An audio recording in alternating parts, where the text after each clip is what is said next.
اعوذ باللہ من الشیطان اللعین الرجیم بسم اللہ الرحمن الرحیم الحمد للہ الذی یخلق ولم یخلق ویرزق ولا یرزق ویطعم ولا یطعم ثم الصلاة والسلام علی عبدک ونبیک وصفیک ورسولک وخیرتک من الخلق ابی القاسم محمد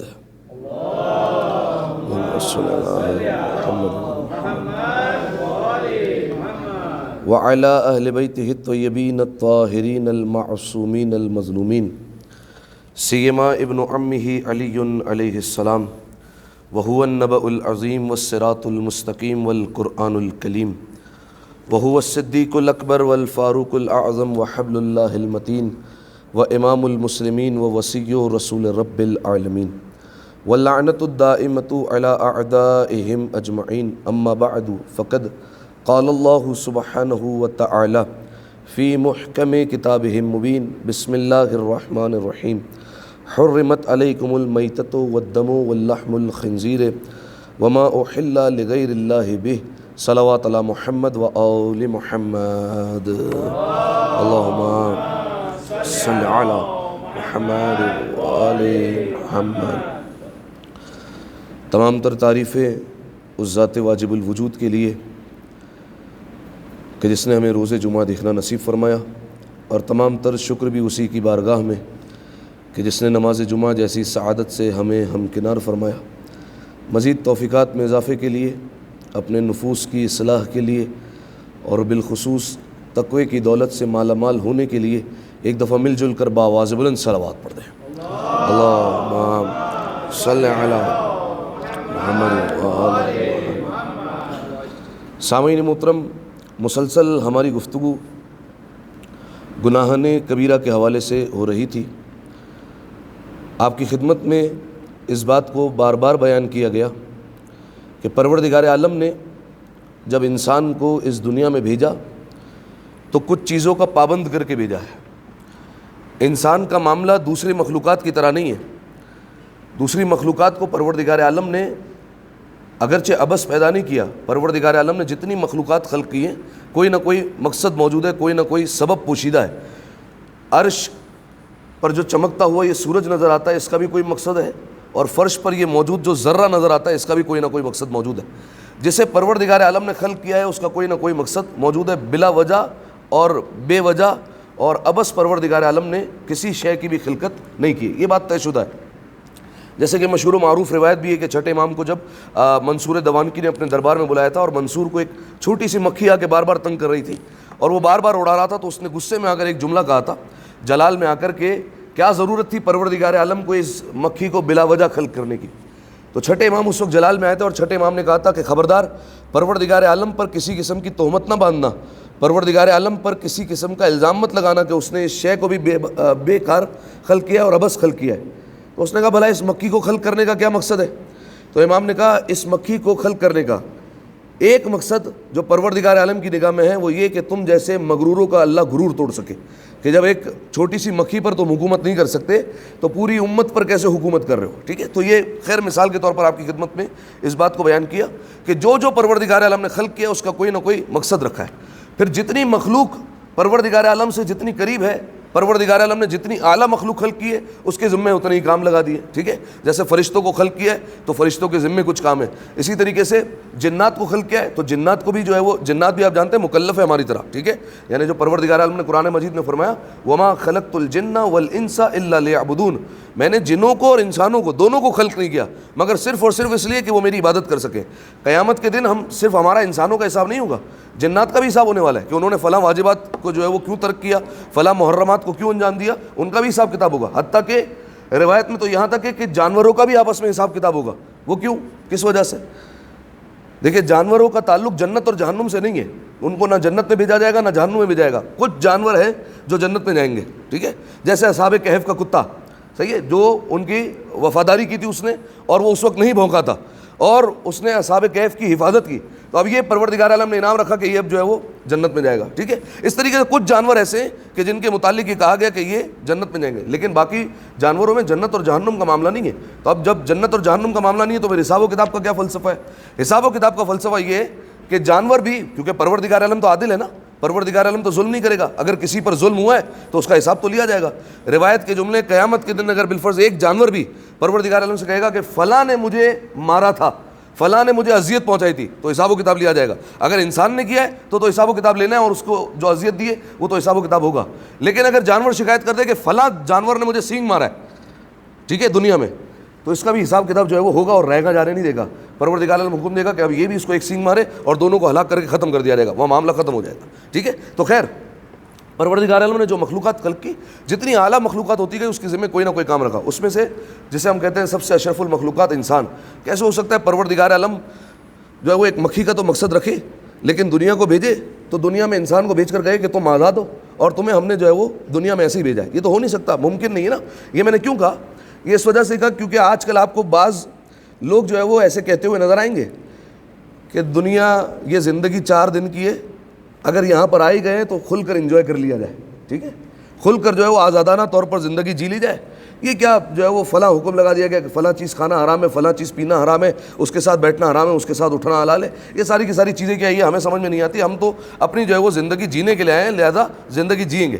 تو ان کے مطابق پروردگار عالم نے نعوذ باللہ ان کا کوئی مقصد ہی نہیں رکھا، اور وہ دنیا میں بھیج دیے گئے تو ابس خلق کر دیے گئے، اور دنیا میں بھیجا گیا تو ان کا کوئی مقصد نہیں ہے. ان کا جو جی چاہے حلال کام کرے، حرام کام کرے، ان کے لیے سب حلال ہے، وہ ہر چیز جو ہے وہ کرنے کے لیے تیار ہے. ٹھیک ہے، تو یہ ان کے منہ پر تماچا رکھنے کے لیے پروردگار عالم نے قرآن مجید کی اس آیت کو رکھا کہ کبھی تو ایسا ہوگا کہ زندگی میں بھولے بٹ کے قرآن اٹھا لو گے، یا کبھی تو ایسا ہوگا اگر قرآن پڑھنا نہیں آتا کبھی سن لو گے قرآن تو یہ آیت تمہارے کانوں سے ٹکرائے گی تو صحیح کہ وما خلقت الجن والانس الا لیعبدون، کہ میں نے جنوں اور انسانوں کو خلق ہی نہیں کیا مگر صرف اس لیے کہ عبادت کے لیے خلق کیا ہے. اب اس کی زندگی کا جو ہر لمحہ ہے وہ عبادت میں گزرنا چاہیے. عبادت کا مطلب کیا ہے؟ عبادت کا مطلب یہ ہوتا ہے کہ پروردگار عالم کی مرضی کے مطابق زندگی گزارنا. آسان الفاظ میں بات کر رہا ہوں، یعنی آپ اس پر غور کیجئے کہ پروردگار عالم نے جب شیطان کو نکالا تھا، جب اس نے جناب آدم علیہ السلام کو سجدہ نہیں کیا تو اس نے کیا کہا تھا پروردگار عالم سے؟ ایک سجدہ چھوڑ دے، ایک سجدہ چھوڑ دے صرف. ٹھیک ہے، دنیا کے ہر چپے پر تجھے سجدہ کرنے کے لیے تیار ہوں، صرف ایک جانے دے یہ سجدہ. اسے سجدہ نہیں کروں گا کیونکہ میں آگ سے بنا ہوا ہوں اور یہ مٹی کا، یہ میری توہین ہے. آگ جو ہے وہ مٹی کے آگے نہیں جھکے گی، یہ میں نہیں کر سکتا. بس ایک سجدہ یہ چھوڑ دے، باقی جو ہے وہ میں چپے چپے پر سجدہ کرنے والا ہوں. اور آپ جانتے ہیں یہ شیطان کیا فرشتہ تھا؟ کوئی کیا شیطان فرشتہ تھا؟ جن تھا. ٹھیک ہے، اور جن بھی ایسا تھا کہ جو زمین پر بستا تھا. 6000 سال تک اس نے عبادت کی ہے. ٹھیک ہے، پروردگار عالم کی. اور دنیا کا کوئی ایسا گوشہ نہیں ہے کہ جہاں پر اس نے پروردگار عالم کی عبادت نہ کی ہو. ہر جگہ جا کر عبادت کی، اور عبادت کرتے کرتے کرتے کرتے اتنا بڑا مقام ملا کہ فرشتوں کی صفوں کا اسے سردار بنا دیا. ٹھیک ہے، شیطان کا اصل نام کیا ہے؟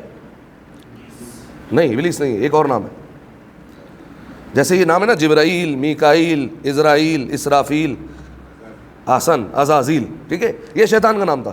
اسے فرشتوں کی صفوں کا سردار بنا دیا گیا تھا عبادت کی بنیاد پر، کہ عبادت اتنی عبادت کی کہ فرشتوں کے ایک جو زمین پر رہنے والا تھا، جو جن تھا، اس جن کو جا کر سردار بنا دیا فرشتوں کا کہ یہ حکومت کرے گا. ٹھیک ہے، لیکن کیا ہوا؟ پروردگار عالم نے کہا کہ کل میں حکم دینے والا ہوں، تم میں سے ایک شخص ایسا ہے کہ جو گمراہ ہو جائے گا. ٹھیک ہے، اور وہ میری بارگاہ سے نکالا جائے گا، رجیم ہو جائے گا، مردود ہو جائے گا، اسے میں باہر نکال دینے والا ہوں. ایک کو ایک نکل جائے گا. کیا ہوا؟ سارے فرشتے شیطان کے پاس آتے تھے، ہمارے لیے دعا کر دے. ٹھیک ہے، ہمارے لیے دعا کر دے کہ پروردگار عالم ہمیں باہر نہ نکالے. اس نے سب کے لیے دعا کی، اپنے لیے دعا نہیں کی. ٹھیک ہے، اسے کہتے ہیں غرور اور تکبر. اپنے آپ پر اتنا بھروسہ تھا کہ میں کہاں باہر نکالا جاؤں گا، مجھے کہاں اللہ نکالے گا، میں تو زمین سے اٹھایا ہوا، مجھے اتنی عزت دی کہ میں جو ہے وہ ریت کا ذرہ تھا اور مجھے عرش کا جھومر بنا دیا اس نے، مجھے کہاں نکالے گا، میں تو فرشتوں کی صفوں کا سردار ہوں. بعض اوقات انسان میں یہ غرور آ جاتا ہے، تکبر آ جاتا ہے، سب کو یاد رکھتا ہے، خود کو بھول جاتا ہے. ٹھیک ہے، پروردگار عالم نے اٹھا کر اسی کو نکال دیا. اگلے دن جب اس نے کہا کہ میں اسے سجدہ نہیں کروں گا، ایک سجدہ چھوڑ دے. اب میں عبادت کا فلسفہ بتا رہا ہوں، یہ عبادت پروردگار عالم نے خلق کیا، تو عبادت کا مطلب کیا ہے؟ تو اس نے کہا کہ ایک سجدہ میں چھوڑ دے، باقی پوری دنیا پر چپے چپے پر سجدہ کرنے کے لیے تیار ہوں. پروردگار عالم نے ایک ہی جواب دیا، عبادتی ما ارید ولا ترید. عبادت وہ ہوتی ہے جو میں چاہوں، عبادت وہ نہیں ہوتی جو تو چاہے. ٹھیک ہے، جو میں نے چاہا وہ عبادت ہے. تو مجھے دنیا کے چپے چپے پر سجدہ کر دے، مجھے وہ نہیں چاہیے، مجھے ایک سجدہ چاہیے، یہ والا سجدہ لا کر دے. ٹھیک ہے، اب یہ اس سے ایک بات کا جو ہے وہ حل مل گیا. بعض لوگ آپ کو ماہ رمضان میں راتوں کو نمازیں پڑھتے ہوئے نظر آئیں گے, ٹھیک ہے, حالانکہ وہ بدعت ہے, رسول اللہ کی جو ہے وہ زمانے میں نہیں تھی, اور وہ پڑھتے ہوئے آپ کو نظر آئیں گے, ٹھیک ہے. اب ان سے کہا جائے کہ یہ نمازیں کیوں پڑھتے ہو, وہ کیا کہتے ہوئے نظر آتے ہیں, پڑھتے تو اللہ کا ذکر ہی ہے, کر تو اللہ کا ذکر ہی رہے, پڑھ تو قرآن ہی رہے, رات بھر کھڑے ہو کر قرآن کی تلاوت تو ہو رہی ہے. نہیں حضور, عبادت وہ ہے جو اہل بیت علیہ السلام بتائے, عبادت وہ ہے جو پروردگار عالم کی طرف سے آئے. ایک سیدھی سیدھی مثال ہے, مغرب کی کتنی رکعت ہے؟ 3 ہے. اگر میں آج سے 4 پڑھنا شروع کروں صحیح ہے؟ 4 پڑھوں گا آج سے, ایک زیادہ ہی پڑھ رہا ہوں نا, پڑھ تو سبحان اللہ والحمد للہ ولا الہ الا اللہ واللہ اکبر ہی پڑھ رہا ہوں, ذکر تو اللہ کا کر رہا ہوں نا. سامنے سے کیا جواب آئے گا؟ نہیں, نماز باطل ہو جائے گی. وجہ کیا ہے؟ حکم اللہ نے 3 کا دیا, آپ 4 کیسے پڑھ رہے ہیں؟ ٹھیک ہے, آپ رات بھر کھڑے رہیں, آپ جو ہے وہ مغرب کی رکعت بڑھاتے چلے جائیں اور آپ کہیں میں ذکر تو اللہ کا کر رہا ہوں, ٹھیک ہے, تو یہ اس میں جو ہے وہ معافی نہیں ملنے والی. عبادت وہ ہے جو اللہ چاہے, ٹھیک ہے. تو اب عبادت کیا ہے؟ جو پروردگار عالم نے کہا ہے ویسے زندگی گزارنا, ٹھیک ہے. اب جب پروردگار عالم نے ہمیں دنیا میں بھیجا تو بعض واجبات کا پابند کیا, بعض محرمات سے بچنے کا حکم دیا کہ دیکھو ہدایت کا انتظام کیا اس نے. 1,24,000 انبیاء کو بھیج دیا, اس کے بعد ائمہ علیہ السلام کا سلسلہ رکھ دیا کہ دیکھو یہ حلال ہے, یہ واجبات ہے, ان کو کرنا ہے, یہ جو ہے وہ لازمی چیز ہے جنہیں تمہیں انجام دے کر آنا ہے. یہ محرمات ہے, انہیں جو ہے وہ تم اس سے اجتناب کرنا ہے, اس سے بچنا ہے. کل کو یہ نہ ہو قیامت کے میدان میں اگر تم پہنچو تو تم ہماری بارگاہ میں شکوہ کر کے کہو کہ تو نے ہمیں بتایا نہیں تھا, دیکھو میں نے سب بتا دیا ہے, تمہاری ہدایت کا انتظام کر دیا ہے, ٹھیک ہے. اب جو ہے وہ پروردگار عالم نے قرآن میں آواز دے کر کہا اما ہدیناہ السبیل و اما شاکرا و اما کفورا, ہم نے تمہیں راستہ دکھا دیا ہے, ہم نے تمہیں سبیل کی طرف رہنمائی کر دی, ہمیں بتا دی ہے تمہیں راستہ کون سا ہے. اب جو ہے وہ تمہارے اوپر ہے کہ اس سبیل پر چل کر شکر گزار بندے بن جاؤ, یا اس سے منہ پھیر کر, اس راستے سے ہٹ کر جو پروردگار عالم نے بتایا اس سے منہ پھیر کر کافر بن جاؤ. یہ تمہارے اوپر ہے, ہم تو حساب لیں گے قیامت والے دن کہ تم کر کے کیا آئے ہو, تمہارے جو ہے وہ نامہ عمل میں ہے کیا. تو اب جو کچھ چیزیں حرام کی ہے, حرام کو دوسری اصطلاح میں کہتے ہیں گناہ. اس گناہ کی 2 قسمیں, گناہ صغیرہ اور گناہ کبیرہ. صغیرہ اور کبیرہ چھوٹے اور بڑے گناہ, یہ 12 میں نے آپ کی خدمت میں بیان کیا. آج کافی الحمدللہ نئے چہرے نظر آ رہے ہیں, اس لیے دوبارہ اس کی تکرار کر دیتا ہوں اور آپ کی خدمت میں بیان کرتا ہوں. گناہ صغیرہ اور گناہ کبیرہ کا کیا مطلب ہے؟ چھوٹے گناہ اور بڑے گناہ. کیا اللہ نے چھوٹے گناہ میں رعایت دی ہے کہ ٹھیک ہے چھوٹے گناہ کر لینا, بڑے گناہ نہیں کرنا بس, کیا ایسا ہے؟ نہیں, گناہ تو گناہ ہے نا, معصیت تو معصیت ہے, ناراض تو ناراض کرنا ہے. چھوٹے گناہ پر وہ ناراض تو ہو رہا ہے, ٹھیک ہے, لیکن یہ چھوٹے اور بڑے گناہ کا فرق کیوں رکھا گیا؟ فرق صرف اور صرف اس لیے رکھا گیا کہ عذاب مختلف ہے, سزا مختلف ہے. جس کی سزا کم ہے اسے گناہ صغیرہ کہتے ہیں, جس کی سزا بڑی ہے اسے گناہ کبیرہ کہتے ہیں. یہ طے شدہ بات ہے کہ جن گناہوں پر پروردگار عالم نے یا تو قرآن مجید میں یا اہل بیت علیہ السلام نے, رسول اللہ نے روایت میں جہنم کا اعلان کر دیا ہے, تو یہ طے شدہ بات ہے وہ گناہ کبیرہ ہے, ٹھیک ہے. اب اگر انسان نے کسی نے گناہ انجام دیا, گناہ کبیرہ میں سے خدا نخواستہ کوئی دنیا سے توبہ کیے بغیر چلا گیا, توبہ کر لے گا تو معافی مل جائے گی. توبہ کیے بغیر دنیا سے چلا گیا, قیامت کے میدان میں پہنچا تو نہ اللہ نے اپنی رحمت کی نگاہ کی, نہ اہل بیت علیہ السلام نے شفاعت کی, ٹھیک ہے. کچھ گناہ ایسے ہیں کہ اہل بیت علیہ السلام شفاعت نہیں کریں گے, جیسے نماز کو حقیر سمجھنا جو کہ ہمارے یہاں معمول بن چکا ہے, ٹھیک ہے. نماز کو حقیر سمجھ رہے, اہل بیت علیہ السلام نے کہہ دیا ہماری شفاعت نہیں ہوگی, ٹھیک ہے. کئی گناہ ایسے کہ پروردگار عالم کی رحمت نہیں ہوگی. میں نے غالباً گزشتہ نشست میں بیان کیا تھا آپ کے سامنے کہ پروردگار عالم کی رحمت بہت عظیم شے ہے. قیامت کے دن شیطان جیسا بدبخت انسان, یہ شیطان جو ہے وہ انسان تو نہیں, شیطان جیسا بدبخت جو ہے وہ یہ فرد یہ گمان کرنے لگے گا اتنی رحمت پروردگار عالم کی برس رہی ہے, شاید یہ مجھے بھی معاف کر کے جنت میں ڈال دے گا. یہ روایت کے جملے, اتنی رحمت کرے گا پروردگار عالم. لیکن قیامت کے میدان میں کچھ لوگ ایسے ہوں گے جنہیں پروردگار عالم کہے گا یہ میری رحمت کے بھی مستحق نہیں ہے, ان پر میری رحمت نہیں جائے گی. تو اب اگر وہ گناہ کبیرہ کر چکے ہیں تو یہ طے شدہ بات ہے کہ ان کو جہنم میں جانا ہی پڑے گا, ٹھیک ہے. یہ گناہ صغیرہ اور گناہ کبیرہ کا فرق ہے. گناہ صغیرہ پر جہنم نہیں ہے. گناہ صغیرہ پر ہو سکتا ہے دنیا میں عذاب مل جائے, ہو سکتا ہے کوئی پریشانی ہو جائے, ہو سکتا ہے اولاد بیمار ہو جائے, ہو سکتا ہے جو ہے وہ چھوٹا موٹا حادثہ ہو جائے کوئی, ٹھیک ہے, ایکسیڈنٹ ہو جائے. یہ سارے کے سارے گناہ صغیرہ کے عذاب ہو سکتے ہیں. لیکن گناہ کبیرہ اگر توبہ کیے بغیر چلا گیا اور اللہ نے اور اہل بیت علیہ السلام نے قیامت میں ہاتھ اٹھا لیا تو پھر یہ طے شدہ بات ہے کہ جہنم اس کا مقدر بن کر رہے گی, ٹھیک ہے. ہاں, اگر حالت ایمان میں گیا ہے, امیر المومنین کا چاہنے والا ہے, امیر المومنین کا اہل بیت علیہ السلام کا محب ہے, جہنم میں عذاب بھگتے گا اور پھر آئے گا جنت کی طرف, ٹھیک ہے. جنت میں تو بالآخر آنا ہی ہے, لیکن جو ہے وہ عذاب بھگت کر آئے گا, ٹھیک ہے. ایک دفعہ صلوات پڑھیں مل کر بآواز بلند, اللہم صلی علی محمد.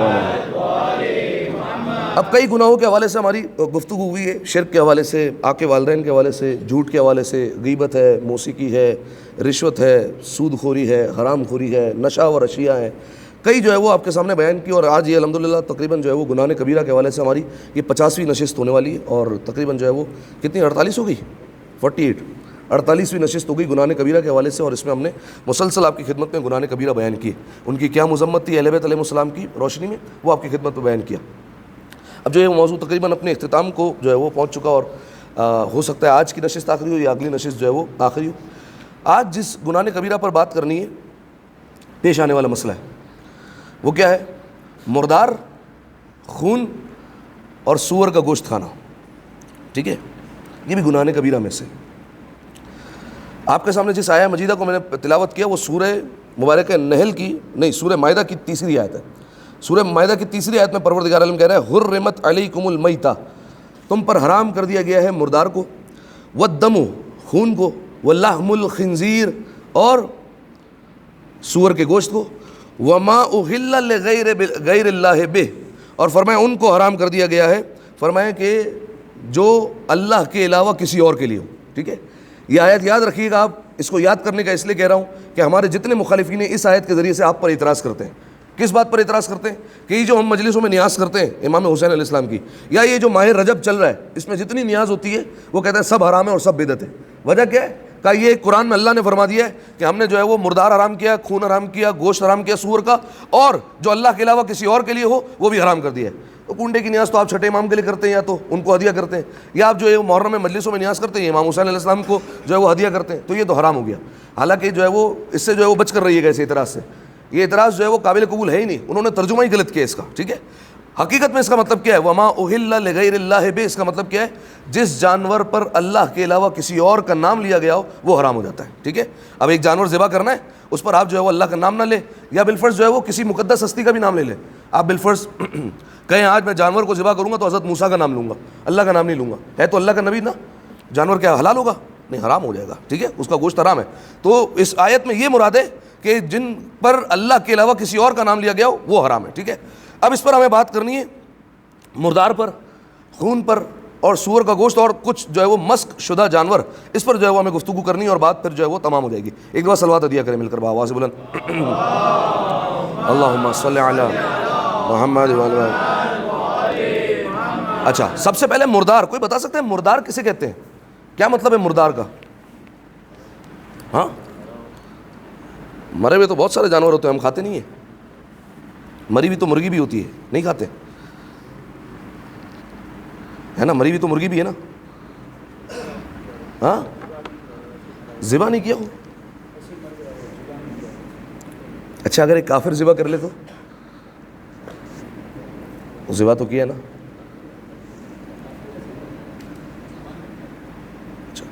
آسان سی تعریف ہے، جسے شرعی طریقے سے ذبح نہ کیا گیا ہو وہ مردار کہلاتا ہے، ٹھیک ہے؟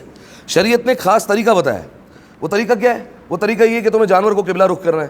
اگر بالفرض کوئی شیعہ اثنا شری مسلمان جانور کو ذبح کرے، قبلہ رخ نہ کرے، جانور حلال ہوگا؟ نہیں، مردار ہو گیا، ختم ہو گئی بات، نہیں کھا سکتے اس کا گوشت آپ، ٹھیک ہے؟ اسی طریقے سے آغا سیستانی کا فتویٰ کہ اسٹیل کی چھری سے ذبح نہیں کیا جا سکتا، احتیاط واجب لگا دی انہوں نے۔ اب اگر کسی مجتہد کی طرف رجوع مل جائے تو الگ بات ہے، لیکن اگر رجوع نہیں مل رہا اور ذبح کر دیا تو اس جانور کا گوشت کھا سکتے ہیں؟ نہیں کھا سکتے۔ اسی طریقے سے جانور کو ذبح کرتے وقت اللہ کا نام نہیں لیا، جان بوجھ کر نام نہیں لیا اگر کسی نے، ٹھیک ہے؟ اس کے احکام الگ ہے۔ اگر بالفرض نام نہیں لیا، بسم اللہ نہیں پڑھا، اللہ کا نام نہیں لیا، یہ جانور جو ہے وہ مردار ہو جائے گا، اسے نہیں کھایا جا سکتا۔ اسی طریقے سے جانور ذبح کون کر رہا ہے، یہ بڑا جو ہے وہ اہم امر ہے، ٹھیک ہے؟ اہم کام ہے کہ جانور کو ذبح کون کر رہا ہے۔ ضروری ہے آغا سیستانی کے فتوے کے مطابق ذبح کرنے والا مسلمان ہو۔ یہ ہمارے یہاں مسئلہ بہت پیش آ سکتا ہے، کسی جو ہے وہ بالفرض کام کرنے والے سے عیسائی سے آپ نے ذبح کروا لیا، اگرچہ وہ کتابی کافر ہو، ٹھیک ہے، اہل کتاب ہو، تب بھی اس کا ذبیحہ حرام ہے، ٹھیک ہے؟ وہ جو جانور ہے وہ مردار کہلائے گا، اس کا ذبیحہ نہیں کھایا جا سکتا، ٹھیک ہے؟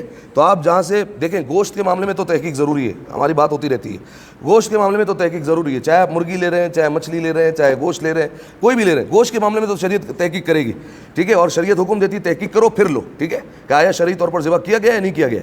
لیکن باقی چیزوں میں آپ کو رعایت مل جائے گی۔ بالفرض آپ کہیں پر گروسری کرنے گئے، اب جو ہے وہ کسی ملک کا جو ہے وہ بالفرض کوئی آئٹم پڑا ہوا ہے وہاں پر، ٹھیک ہے، گوشت یا مرغی کے علاوہ ہے، تو آپ لے سکتے ہیں نہیں لے سکتے؟ لے سکتے ہیں، اس میں تحقیق ضروری نہیں ہے۔ آغا سیستانی کہتے ہیں یہ مسئلے کی چھان بین کرنا ضروری نہیں ہے کہ تم پتہ کرو نیٹ پہ جو ہے وہ لکھو کہ اس کو کس کمپنی نے بنایا، اس کمپنی کا مذہب کیا ہے، یہ کیا ہے، تحقیق کرنے کی ضرورت نہیں، اٹھاؤ کھا لو، تحقیق کرنے کی جو ہے وہ کوئی ضرورت نہیں ہے، انویسٹیگیٹ کرنے کی جو ہے وہ یہاں پر کوئی ضرورت نہیں ہے۔ لیکن جہاں بات آ جاتی ہے گوشت کی، جس میں مرغی مچھلی سب شامل ہو جاتا ہے، یہاں پر شریعت کہتی ہے پہلے تحقیق کرو، اس میں ہم تمہیں رعایت نہیں دے سکتے، ٹھیک ہے؟ تو اب جو ہے وہ مردار کسے کہا جاتا ہے؟ جسے شرعی طریقے کے علاوہ کسی اور طریقے سے ذبح کیا گیا ہو۔ اب مسلمان کے علاوہ کوئی اور ذبح کر لے، اللہ کا نام اس پر نہ لے، یا بالفرض جو ہے وہ اس طریقے سے ذبح کرے کہ جو ہے وہ اس کی 4 رگیں نہ کٹے، کئی اس میں جو ہے وہ مسائل آ جائیں گے، تو وہ جانور پھر جو ہے وہ کیا ہو جاتا ہے؟ مردار ہو جاتا ہے۔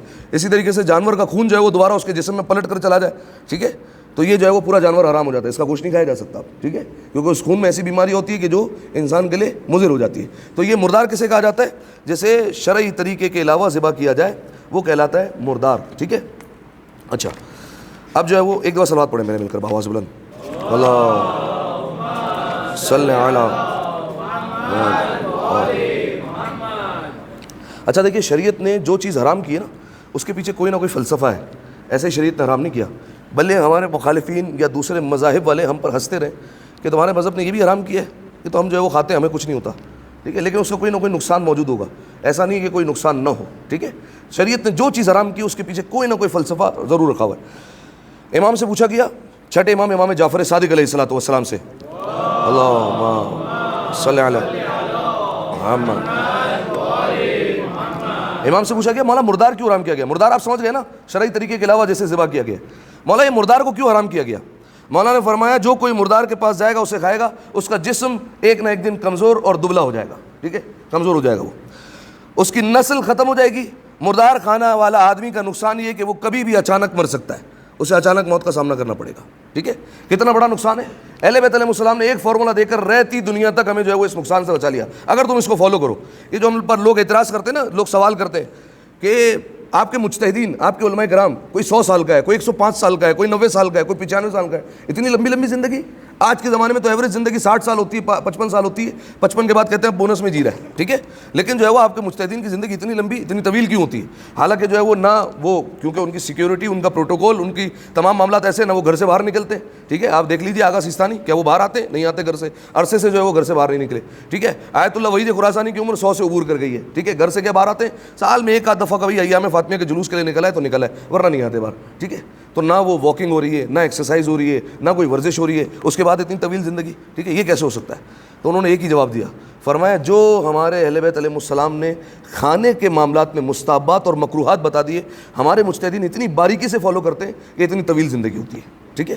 مستحبات اور مکروہات, کھانے سے پہلے بسم اللہ پڑھنا, اس کا ایک الگ اثر ہے, ٹھیک ہے. کھانے سے پہلے نمک چکھنا, روایت کے جملے 70 بیماریوں سے انسان محفوظ ہو جاتا ہے, ٹھیک ہے.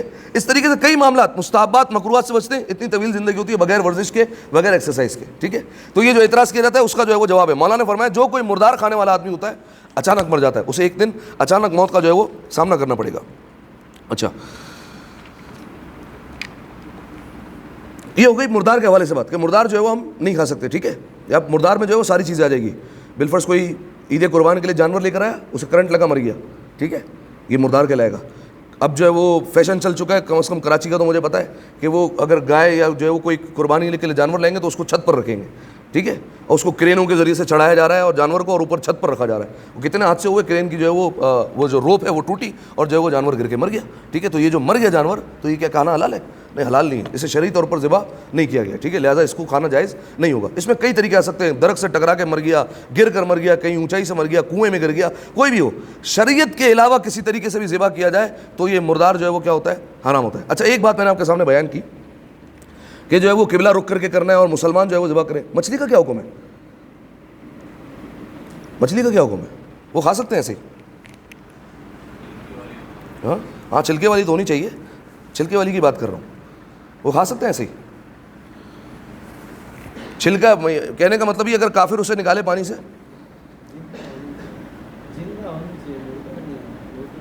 پانی کے بعد تو مردہ ہی ہو جائے گی. ہاں دیکھیں, پانی کے اندر تو مردہ رہے گی تو وہ حرام ہی ہے, ٹھیک ہے. ایک بات. دوسری بات یہ کہ اگر اسے نکالا جائے تو باہر آ کر مرے, یہ جو ہے وہ مچھلی کا تزکیہ ہے, ٹھیک ہے. اچھا, مچھلی کے معاملے میں جو ہے وہ یہ رعایت مل جاتی ہے کہ اگر وہ کافر بھی پکڑ کر شکار کر رہا ہے تو بھی جو ہے وہ اس کا کھانا جائز ہوتا ہے, اس میں کھانے میں مسئلہ نہیں ہے, ٹھیک ہے, بشرط یہ کہ یہ اطمینان ہو کہ یہ سمندر کے اندر مری بھی نہیں ہے, ٹھیک ہے. لیکن خیر, چلیے, یہ ہو گیا مردار کے حوالے سے گفتگو, ٹھیک ہے. اب آئیے اگلا ایک مرحلہ ہے, وہ ہے خون کے حوالے سے. خون کوئی کھاتا ہے یا پیتا ہے کیا؟ تو یہ کیوں بیان کیا گیا گناہ کبیرہ میں؟ خون کون کھاتا پیتا ہے؟ کیسے ہو سکتا ہے کومل بھائی خون کا؟ یہ کافر افراد باہر کھڑے ہوئے اندر نہیں آ رہے کیا؟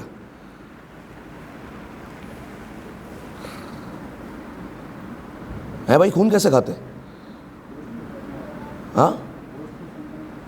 ہاں ٹھیک ہے. کسی جانور سے دودھ نکالا, دودھ کے ساتھ خون آ گیا, ٹھیک ہے.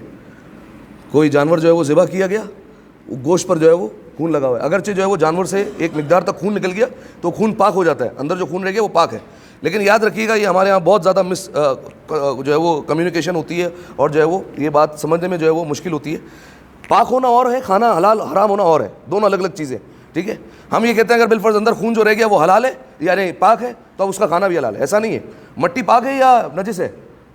پاک ہے. کھانا حلال ہے حرام ہے؟ حرام ہے. ٹھیک ہے, اس مثال کو جو ہے وہ یاد رکھیں.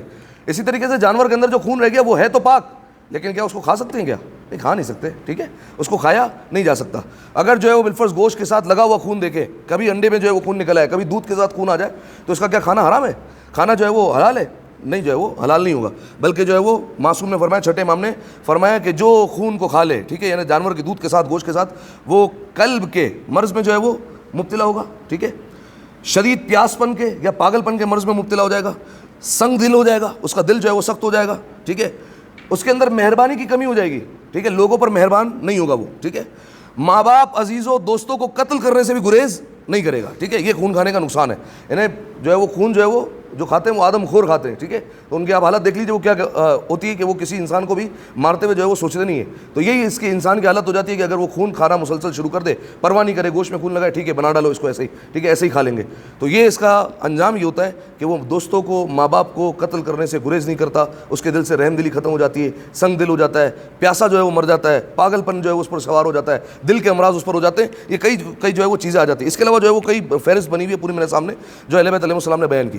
آخری بات, اسی طریقے سے کچھ جانور ایسے ہیں کہ جن کو شریعت نے حرام ہی کیا, نجس جانور, جیسے کتا اور سور. ٹھیک ہے, اب جو ہے وہ کتے کی تو بات نہیں کریں گے, سور کے حوالے سے جو کہ زیادہ گوشت کھایا جاتا ہے. ٹھیک ہے, اب جو ہے وہ اس کو کیوں کھانا حرام ہے, وجہ کیا ہے اس کی؟ دیکھیے, کچھ جانور ہیں مسخ شدہ. ٹھیک ہے, سور کے متعلق چھٹے امام نے فرمایا کہ یہ ایک ڈراؤنا اور بدصورت جانور ہے, اسے پروردگار عالم نے دنیا کی نصیحت اور عبرت کے لیے پیدا کیا ہے. ٹھیک ہے, ایسا نہ کھاؤ. کیوں؟ کئی لوگ قیامت میں سور کی شکل میں اٹھائے جائیں گے. ٹھیک ہے, اسے دیکھو, عبرت حاصل کرو اور ان اعمال سے بچو کہ قیامت میں تمہیں اس حالت میں نہ اٹھنا پڑے. ایک علماء نے وجہ بیان فرمایا جو جس جانور کا گوشت کھاتا ہے نا اس میں وہ عادت آ جاتی ہے. ٹھیک ہے, کثرت سے گوشت کھائے گا وہ عادت اس میں آ جائے گی. جیسے مثال دوں ایک آپ کو, بھیڑ کا اگر جو ہے وہ گوشت کھائے تو علماء کہتے ہیں کہ اس میں جو ہے وہ نرم دلی پیدا ہوگی. ٹھیک ہے, کیونکہ اس کا مزاج ایسا ہے. اگر گائے کا جو ہے وہ بالفرض بہت زیادہ گوشت کھاتا ہے تو اس کے اندر وحشیانہ قوت آئے گی. اگر بہت زیادہ مرغی کھاتا ہے, مرغی کی عادت آپ نے دیکھی, ہر جگہ چگتی رہے گی, دانا ہر جگہ منہ مارے گی, اس کو سکون نہیں ملے گا. جو بہت زیادہ مرغی کھائے گا نا وہ کبھی فریج کھولے گا, کبھی کچن میں جا کے دیکھے گا کچھ پڑا ہوا ہو, یہاں سے کچھ مل جائے, وہاں سے کچھ مل جائے, یہ لے آؤ وہ لے آؤ, یہاں سے کچھ لے آؤ, ہمیشہ جو ہے وہ منہ چلتا ہی رہے گا, ٹر ٹر ٹر ٹر ہوتا ہی رہے گا. ٹھیک ہے, تو یہ جو ہے وہ جانوروں کی صفت جو ہے وہ انسان کے اندر آ جاتی ہے. اسی طریقے سے سور کے متعلق بیان فرمایا یہ سور اتنا بدبخت اور نجس جانور ہے کہ اگر بالفرض جو ہے وہ اس کی مادہ کے ساتھ بدفعلی کی جائے تو اسے فرق نہیں پڑتا.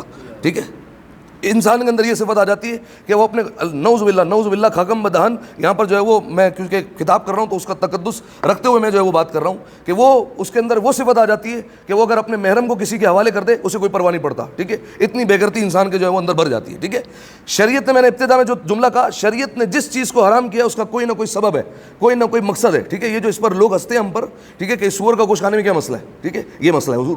ٹھیک ہے, کہ آپ کے مذہب میں تو ہو سکتا ہے یہ چیزیں حلال ہوں, ہماری شریعت جو ہے وہ اس معاملے میں اجازت نہیں دیتی. ٹھیک ہے, تو یہ سارے کے سارے معاملات ہیں جس وجہ سے جو ہے وہ یہ چیزوں کو حرام کیا گیا. اچھا, ایک دفعہ صلوات پڑھے مل کر بآواز بلند,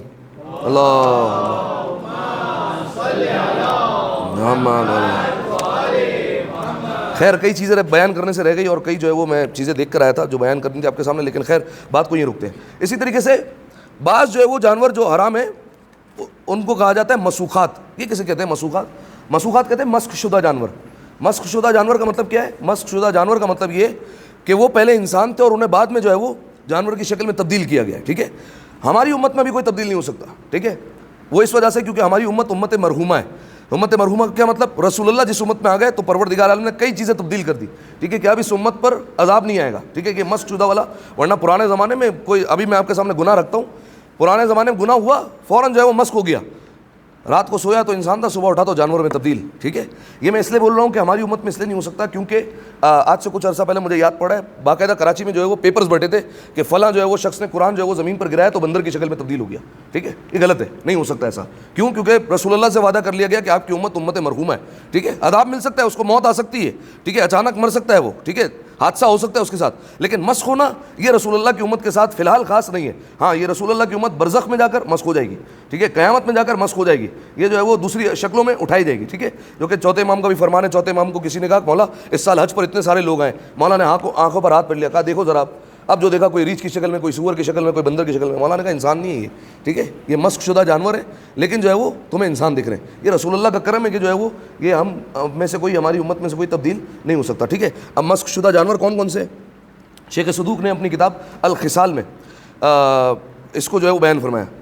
جو مسخ شدہ جانور ہے: ہاتھی، ریچھ، خرگوش، بچھو، گوہ یعنی جو چپکلی کی طرح جانور ہے، مکڑی، تالاب کا ایک کوئی خاص قسم کا کالا کیڑا ہوتا ہے، بے چھلکا مچھلی، وطوات، بندر، خنزیر، زہرہ، سہیل. یہ 13 جو ہے وہ بیان کیے، فرمایا یہ وہ جانور ہے. اب کتنی تو جو ہے وہ پتہ بھی نہیں کون سے یہ، لیکن یہ 13 وہ جانور ہے کہ جو مسخ شدہ ہے، یعنی پہلے یہ کوئی اور تھے لیکن اسے بعد میں کسی نہ کسی جرم کی بنیاد پر جو ہے وہ تبدیل کیا. جیسے یہ جو بغیر چھلکے والی مچھلی ہے، اس کا جرم یہ تھا کہ داڑھی نہیں رکھا کرتی تھی، ٹھیک ہے. پروردگار عالم نے نبی کے ذریعے سے پہنچایا حکم داڑھی رکھو، ٹھیک ہے، نہیں رکھا، باز نہیں آئی، پروردگار عالم نے بدل دیا بغیر چھلکے والی مچھلی میں، ٹھیک ہے. اور معصوم نے فرمایا ہے کہ جتنے بھی مسخ شدہ جانور ہیں 3 دن سے زیادہ زندہ نہیں رہے، 3 دن انہیں زندہ رکھا گیا، 3 دن بعد ان سب کو ہلاک کر دیا گیا. اس کے بعد پروردگار عالم نے ان جانوروں کو دوبارہ خلق کیا تاکہ وہ تمام زمانے کے لیے عبرت کا نشان بن جائے، ٹھیک ہے. تو یہ بغیر چھلکے والی مچھلی، یہ جو ہے وہ قوم جو داڑھی نہیں رکھا کرتی تھی، ہلاک کر دیا گیا اور انہیں جو ہے وہ مار دیا گیا، ٹھیک ہے. اب عبرت کے لیے پروردگار عالم نے رکھا سمندر میں اس مچھلی کو کھانا حرام ہے، لیکن تم اسے دیکھو تو عبرت حاصل کرو، یہ وہ قوم تھی کہ جو داڑھی نہیں رکھا کرتی تھی، ایک، ٹھیک ہے. اسی طریقے سے جو ہے وہ کئی چیزیں، خرگوش ہمارے مخالفین کھاتے ہیں، ٹھیک ہے، ملتا بھی ہے جگہ جگہ، ہم نہیں کھا سکتے. وجہ کیا ہے؟ وجہ یہ ہے کہ یہ وہ خاتون تھی کہ جو مخصوص ایام کا غسل انجام نہیں دیا کرتی تھی، ٹھیک ہے. یہ بھی گناہ ہے، مسخ کر دیا پروردگار عالم نے، ٹھیک ہے، خرگوش میں تبدیل کر دیا. کئی جو ہے وہ پوری فہرست ہے، لیکن خیر جو ہے وہ وقت ختم ہو گیا، ورنہ میں آپ کے سامنے بیان کرتا. یہ وہ جو ہے وہ گناہ، کوئی جو ہے وہ جانور ایسا تھا جو چغل خور تھا، ٹھیک ہے، پہلے پروردگار عالم نے تبدیل کر دیا. کوئی کسی کے عیب تلاش کرنے کے پیچھے لگا رہتا تھا، پروردگار عالم نے مسخ کر دیا. ہماری قوم میں کیا یہ سارے کے سارے جو ہے وہ نہیں ہوتے، عیوب نہیں ہوتے؟ کہیں پر 4-5 بندے بیٹھ جائے تو یہی ہوتا ہے، ٹھیک ہے، کہ جو ہے وہ کسی کی جو ہے وہ چغل خوری کرنا، کسی پر تہمت لگانا، کسی پر بہتان لگانا. تو رسول اللہ کی امت کا کرم ہے کہ جو ہے وہ مسخ ہونے سے بچ گئے، ورنہ تو جو ہے وہ نہ جانے کب کے جو ہے وہ تبدیل ہو چکے ہوتے. ایک دفعہ صلوات پڑھیں مل کر بآواز بلند: اللہم صلی علی محمد وعلی محمد. چلیں، یہ جو ہے وہ آج کے حوالے سے گفتگو ہو گئی. مردار، خون، سور کا گوشت کھانا اور جو ہے وہ مسوخات یعنی جو مسخ شدہ جانور ہیں، ان سب کا کھانا حرام ہے. شریعت نے کوئی نہ کوئی اس کے پیچھے علت رکھی ہوئی، اس وجہ سے جو ہے وہ حرام کیا، ٹھیک ہے. اعوذ باللہ من الشیطان اللعین الرجیم، بسم اللہ الرحمن الرحیم، انا اعطیناک الکوثر فصل لربک وانحر ان شانک هو الابتر. ایک دفعہ صلوات پڑھیں مل کر بآواز بلند: اللہم صلی علی محمد وآل محمد وعجل فرجهم. اعوذ باللہ من الشیطان اللعین الرجیم، بسم اللہ الرحمن الرحیم، الحمد للہ رب العالمین والصلاة والسلام علی محمد النبی رحمہ سید المرسلین وعلی ابن ابی طالب سید الوصیین وفاطمۃ الزہراء سیدۃ النساء العالمین والحسن والحسین وعلی ابن الحسین ومحمد ابن علی وجعفر ابن محمد وموسى ابن جعفر وعلی ابن موسى ومحمد ابن علی وعلی ابن محمد والحسن ابن علی والحجۃ ابن الحسن صلوات اللہ علیہم ائمۃ وسادۃ وقعد بهم تولوا ومن اعدائهم تبرأ. اللهم انی رضیت بهم ائمۃ فرزنی لهم انک علی کل شیء قدیر. مل کر بآواز بلند صلوات پڑھ دیں: اللہم صلی علی محمد.